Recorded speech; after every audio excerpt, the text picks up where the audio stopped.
For the families of the missing, despair has turned to anger. Netanyahu promised security, but the people have been sacrificed, he sings.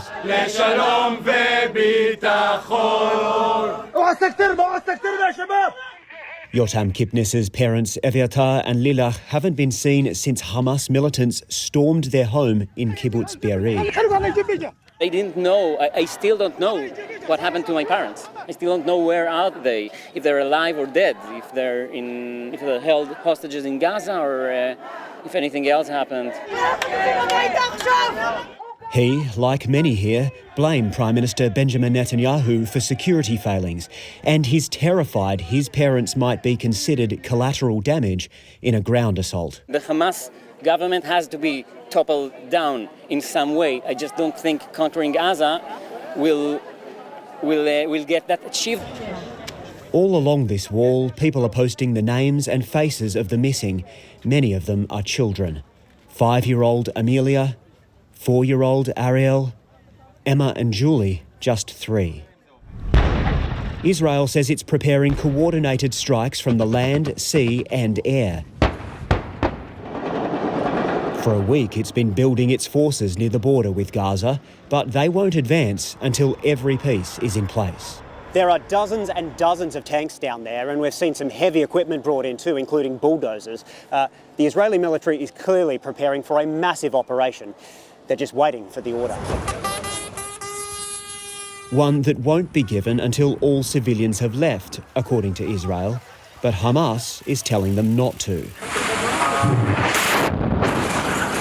After 8 days of relentless bombing, Gaza is becoming an increasingly desperate place. Hundreds of thousands are fleeing, but even that carries risk. A strike on one of the convoys killed women and young children.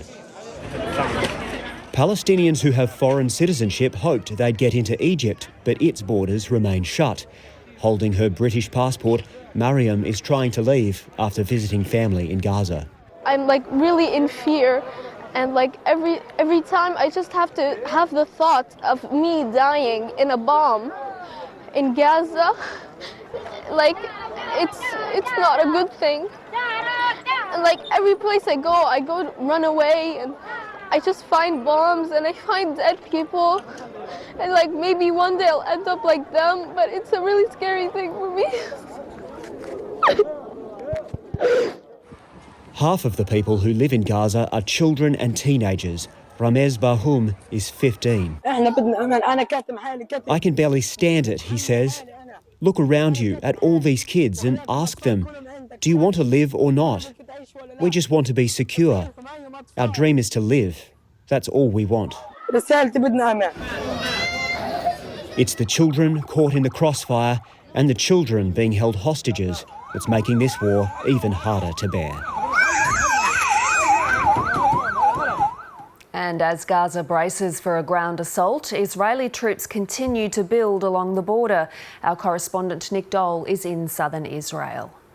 One of the factors affecting the timing of this operation may be the weather. Now, modern militaries are more than capable of operating in bad weather, but it does complicate things. And while it may not look like it now, the rain has been torrential here in southern Israel for many hours. So Israel cannot afford for this operation to be poorly executed. Of course, Hamas knows that this is coming, and it will be prepared to fight on territory that it knows well, including a network of tunnels that Israel believes the hostages are being kept in.